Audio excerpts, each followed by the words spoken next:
All right, only in Nigeria can we say happy inauguration day or happy handover day. Happy Everything. That's it. Good morning and thanks for joining us on TVC Breakfast. Right, we're streaming live on YouTube and you can connect with us on Twitter using the hashtag TVC Breakfast. All right, it's 20 years of unbroken democracy and Nigerians are celebrating or commemorating depending on what side of the divide you are. Well, from the moment when former President Olusegun Obasanjo took his oath of office in 1999 to 4 years ago when President Muhammadu Buhari did same, presidential inaugurations have always taken place at the Eagle Square in Abuja. It will be no different today when President Buhari is sworn in again. I, Olusegun Obasanjo, do solemnly swear. do solemnly swear. I, Muhammad Buhari, do solemnly swear.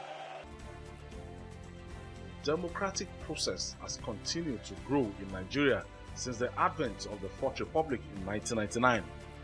Every May 29 serves as reflection of the long walk to freedom after years of pro-democratic struggles that prevailed following the annulment of the June 12, 1993 presidential election, believed to have been won by the late business mogul and politician Chief MKO Abiola. It was not accidental that Abacha died the way he died.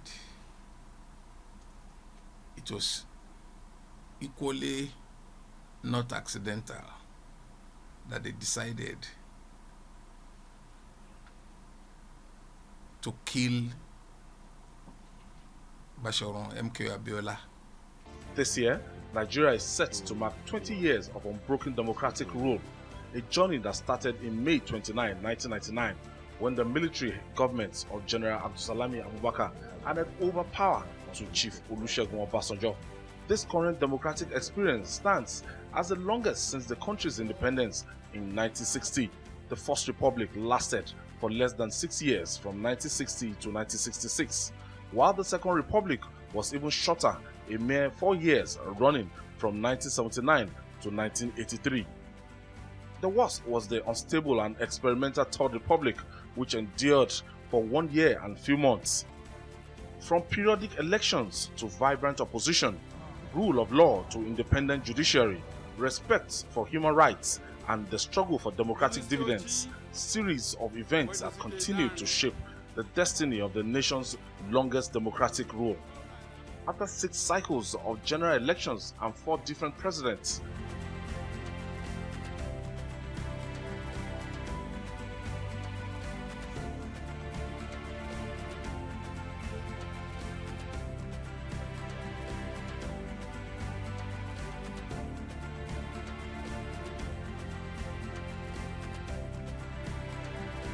the incumbent President Muhammadu Buhari is set to be inaugurated on May 29 to steer the ship of the nation for his second term.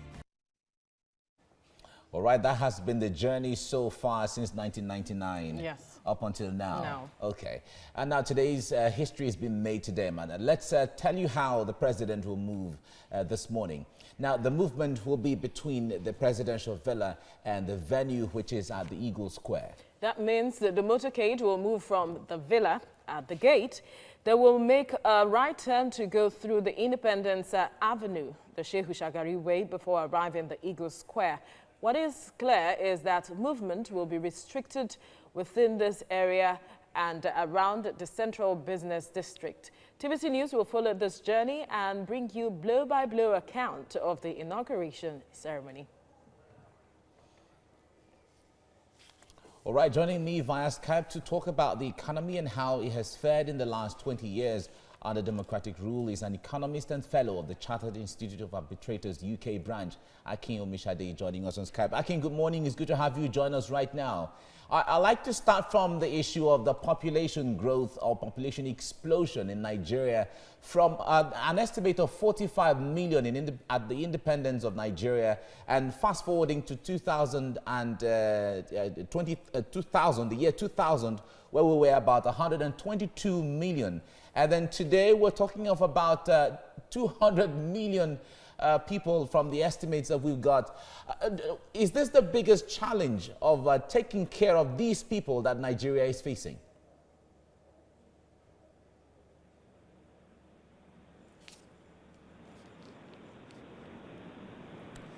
Akin, can you hear me?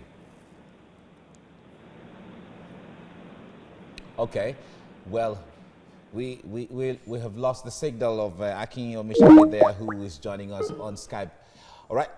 Back to, you're seeing live visuals from the Eagle Square there. All is set for the inauguration of the president today. Just in a few hours, certainly things will start. All right, we're seeing final touches to the preparation at the Eagle Square, and we have our correspondent Femi Akonde bring us up to speed, or bring us details on goings on at the Eagle Square. Femi, tell us what is happening now. We can see some activities going on at the Eagle Square. Bring us details of what is going on there now. Veronica, preparations are in top gear ahead of that time when the president and the vice president will take the oath of office and be sworn in for the second time as president and vice president. Security has been watertight around the Eagle Square. There has been restriction of vehicular movement before you can get here. That's the venue of the inauguration, Eagle Square.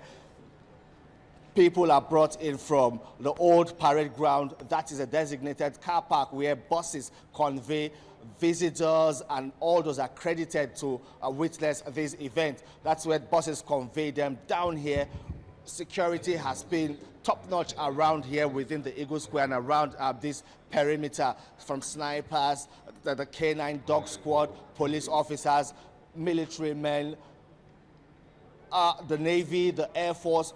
All hands have been on deck to ensure that this area is secured, everyone here is safe, and everything goes according to plan. And even right behind me, you can see the review box where the president will be taking the oath of office, being prepared ahead of that time when the Chief Justice of Nigeria will administer the oath of office. And also the Guards Brigade are also around, making sure that everything is set. The red carpet where the president will walk on, police officers are taking positions to ensure that everywhere is secured. They have even formed a human shield round the Eagle Square venue of this presidential inauguration. Let me quickly cutting now. We can see a cross-section of a lot of people there, and majority are the press. So give us an insight into the dignitaries. Though this is a low-key event, the dignitaries we should expect at today's inauguration.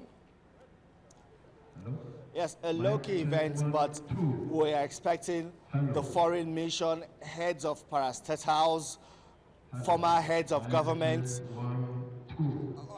former traditional rulers, even top members of the All Progressives Congress, and even members of other political parties, especially those of the Coalition of Nigerian Political Parties, CNPP.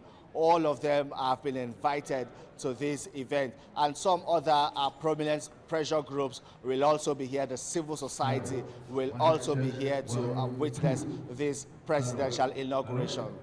All right, thank you, Femi Akonde. We'll definitely get back to you for more updates.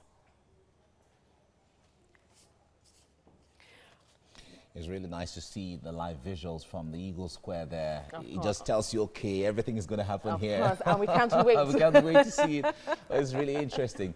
All right, let's get back to what we were talking about earlier on, trying to look at the economy of Nigeria, how it has fared in the last 20 years. And I have with me Akin Omishade, who we had earlier on. He is the commercial solicitor and fellow chartered Institute of Arbitrators UK branch. Akin, good morning again. It's good to have you join me. I was asking questions from the population perspective. We are estimated to be about 200 million now, people in Nigeria, and still counting, as we're growing at an average rate of about 3% annually. Now, how challenging is it generally to cater for about 200 million people that Nigeria has been staggering here and there? Hello, good morning, and happy inauguration day. Anyway, it's a big challenge for a country that has gone through several developmental plans since inception. At least we've had about 6 or 7 developmental plans. Housing, education, feeding are very crucial issues. At a population that grows at 22,000 per day, you can imagine the challenge any government will face where there is no adequate provision or plan for social welfare or social housing. Now, to your question, we have 200 million Nigerians and growing at the rate of 22 to 25,000 every day. If you look at our Vision 2020 document, one of its objectives is social welfare integration, and as well as the development of human infrastructure. How many houses has the government or successive governments built? If we look back, if we take Lagos State as a model state, the only time we had social housing was during the Lateef Jakonde government. Since then, what has the government done? You might now ask the question, has the government empowered the private sector to go into social housing for the low to middle income earners? The answer is no. So if it's a big challenge that the successive government, and I dare say this present government, has not addressed. All right. So we have a new dispensation from today, and certainly a new administration. What are you looking forward to that should change when it comes to the approach to the economy? Well, there's so many things that needs to change. The government, this present regime, has continued with the objective of actualizing Vision 2020, especially with its economic and recovery growth plan. But then Vision 2020, we are only a year away from Vision 2020. So what will be the scorecard of this? Okay. All right. Thank you very much, Akin Omishade, for talking to us right now this morning. Now, he was making reference to the issue of housing, which is quite very central to housing is one of the basic needs of people. Of man, definitely. And if that can't be, attended to, that's a huge challenge. We have close to around 20 to 30 million housing deficit from the records that was made available some time ago. And Nigeria has to be deliberate to try to bridge that gap. Definitely. But if we are not doing that, then there's a problem.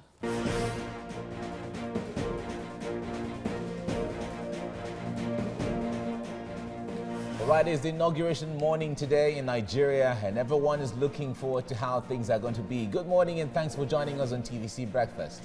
We'll be bringing you events as they unfold at the Eagle Square and across Nigeria, where our correspondents are on standby to bring us details. We are streaming live on YouTube, and you can connect with us on Twitter using the hashtag TVC Breakfast. All right, let's bring you the news now. It's 20 years of unbroken democracy in Nigeria and still counting. Well, from the moment when former President Olusegun Obasanjo took his oath of office in 1999 to 4 years ago, when President Muhammadu Buhari did same, presidential inaugurations have always taken place at the Eagle Square in Abuja. Now, it will be no different today when President Buhari is sworn in again. I, Olusegun Obasanjo, do solemnly swear do solemnly swear I, Muhammad Buhari, do solemnly swear. Democratic process has continued to grow in Nigeria since the advent of the Fourth Republic in 1999. Every May 29 serves as reflection of the long walk to freedom after years of pro-democratic struggles that prevailed following the annulment of the June 12, 1993 presidential election, believed to have been won by the late business mogul and politician Chief MKO Abiola. It was not accidental that Abacha died the way he died. It was equally not accidental that they decided to kill Basharon MK Abiola. This year, Nigeria is set to mark 20 years of unbroken democratic rule, a journey that started in May 29, 1999, when the military government of General Abdulsalami Abubakar handed over power to Chief Olusegun Obasanjo. This current democratic experience stands as the longest since the country's independence in 1960. The First Republic lasted for less than 6 years from 1960 to 1966, while the Second Republic was even shorter, a mere 4 years running from 1979 to 1983. The worst was the unstable and experimental Third Republic, which endured for 1 year and few months. From periodic elections to vibrant opposition, rule of law to independent judiciary, respect for human rights, and the struggle for democratic dividends, series of events have continued to shape the destiny of the nation's longest democratic rule. After 6 cycles of general elections and 4 different presidents,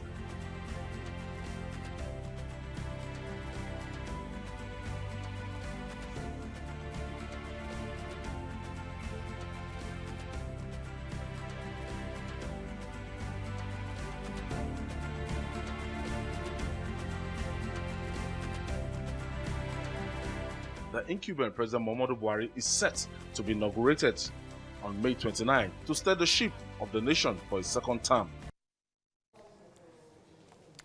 Well, now let's tell you how the president will move this morning. President Buhari is expected to leave Aso Villa to the Eagle Square for the inauguration. Yeah, the 6-kilometer journey will take him about 5 to 11 minutes, and he will move from his residence to the presidential gate and negotiate to the Independence Avenue. The convoy will bend into Shehu Shagari Way and straight into the Eagle Square, where he will take the oath of office for a second term. He will enter through the Blue Gate or Green Gate based on the security detailing. TVC News will follow this journey and bring you blow-by-blow account of the inauguration ceremony.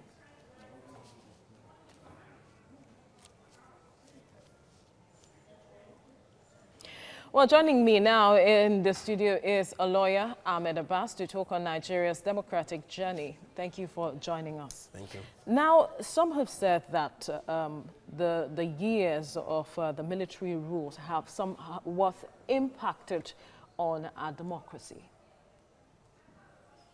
Well, we shouldn't. I don't think we've left that behind us.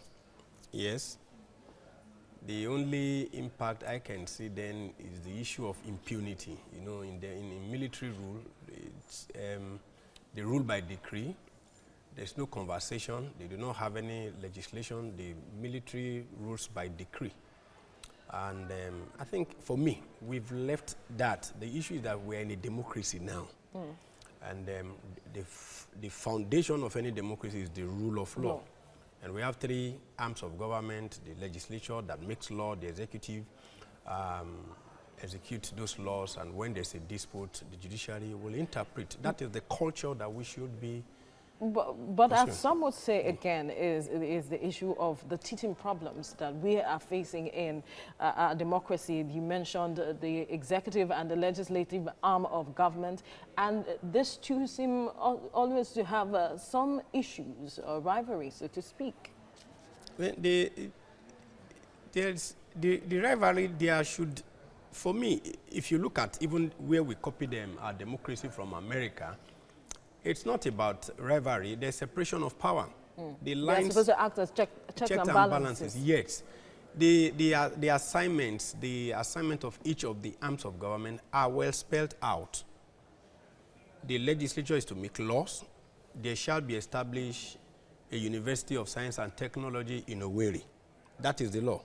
The executive source for the money and establish, if there is a dispute as to what are the powers that the university has and things like that, then the judiciary, the issue will be brought before the judiciary for interpretation as to who is right and who is wrong. I think it's sometimes the challenge, the rivalry there is as a result of each of the arms not being able to interpret their functions, their roles very well. The executives sometimes think the legislature doesn't have anything to do with They are over. So what would you expect quickly when it comes to this new administration, the relationship? They should read their books very well. When you say books? Understand your rule very well. And if you feel at any point in time somebody is trying to hamper you, checkmate you from carrying out functions within your ambit, then you approach the court and there will be peace. That's the best, most civilized way to resolve this matter. All right, Ahmed Abbas, thank you for your time on TVC Breakfast. Thank you. Activities at the Eagle Square have already picked up as invited guests have begun arriving the venue of the low-key presidential inauguration amidst watertight security. TVC News senior political correspondent Ayodele Ezugbako joins us. Yeah, he joins us now from the Eagle Square to bring us up to speed. Ayo, it's good to have you join us now. What is going on? How is the preparation? How are people arriving? Give us a picture of what's going on. Yes, Mike, everything is going on as planned, and from the program I have here with me, you can see this is the inauguration plan of President Muhammadu Buhari 2019, and it's saying by 8 a.m. it's expected that guests will be arriving, general public guests will be arriving at the Eagle Square here. That is what is happening now. And it's stated that by 8:30 a.m. there's going to be a guard of honor formed up by 8:30. By 8:45, it is expected that the arrival of chief executives of parastatals, chairman of statutory commissions, heads of parliamentary and security agencies, and permanent secretaries will be arriving by that time. At about 9 a.m. this morning, the Inspector General of Police and all service chief, that's the Chief of Defense Staff, the Chief of Army Staff, the Chief of Naval Staff, they're expected to arrive. So we now push it to 9:15, where members of the National Working Committee of the All Progressive Congress will also be arriving at this venue.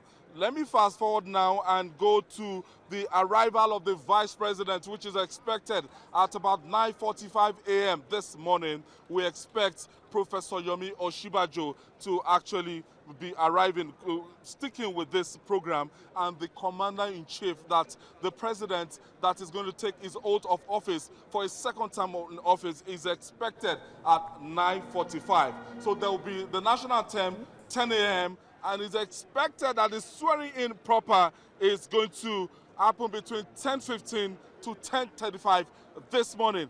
This program is going to be coming to an end at about 11:30. It's a short program, low-key, but the most interesting thing there is that security is very, very high in and around the Eagle Square here. It was drizzling earlier, but I can tell you some perimeter radius within and out of Eagle Square. You have men of the State Security Service, SSS, taking strategic positions, and you can see even the VIPs arriving. They all manned the VIP box there, waiting for people to arrive, the VIPs to arrive. But one of the most interesting things is that there's an elite squad in the military. They call them Brigade of Guards. The Brigade of Guards, they are in charge of the ceremonies for the Commander-in-Chief. And the President is going to inspect the guards manned by the Brigade of Guards and the Nigerian police today. So all things being equal, by 11:30 this morning, we expect the President and the Commander-in-Chief to actually be sworn in, and this event all right, over. Ayo. And one other great expectation. Yes, Ayo, everyone has talked about the fact that the swearing-in ceremony this year is going to be a low-key, but you were also at the inauguration in 2015. If you have to make comparison, what is really making this low-key when Eagle Square is still agog with a lot of dignitaries? Mike, let me take you back to 1999. This same Eagle Square, 20 years ago, this same Eagle Square, a certain general called Abdusalami Abubakar actually handed over to President Olusegun Obasanjo in 1999. Fast forward, in 2007, I was actually at this same venue, Eagle Square, where late Umaru Musa Yar'Adua was actually inaugurated as the president, and Olusegun Obasanjo actually handed over to late Umaru Musa Yar'Adua. And this same venue in 2011, Goodluck Ebele Jonathan was actually inaugurated this same venue. But one thing that is different here, apart from the 2015 exercise here, 2015 it was Democracy Day. It's not Democracy Day today. It's just the second time inauguration of President Muhammadu Buhari. So what we are witnessing here is also another celebration of 20 years of unbroken democracy in our democratic process in Nigeria. So it's a lucky event, as I told you, but it is significant about the handing over, inauguration and the swearing in proper. The Chief Justice of the Federation is expected to also do acting Justice Tanko. We're expected to swear the Vice President and the President in on this same podium. Thereby, the President will also take his inaugural speech. All right. Thank you very much, Ayo Zubakun, for giving us an update and taking us the timeline of how things are going to be. We'll certainly keep a tab with you on what is going on. Now, it's not only in Abuja that things are happening. Here in Lagos and many other states as well, yes. They'll be swearing in or inauguration of new governors. Swearing in inauguration. Fine. You're saying the same thing? Same thing.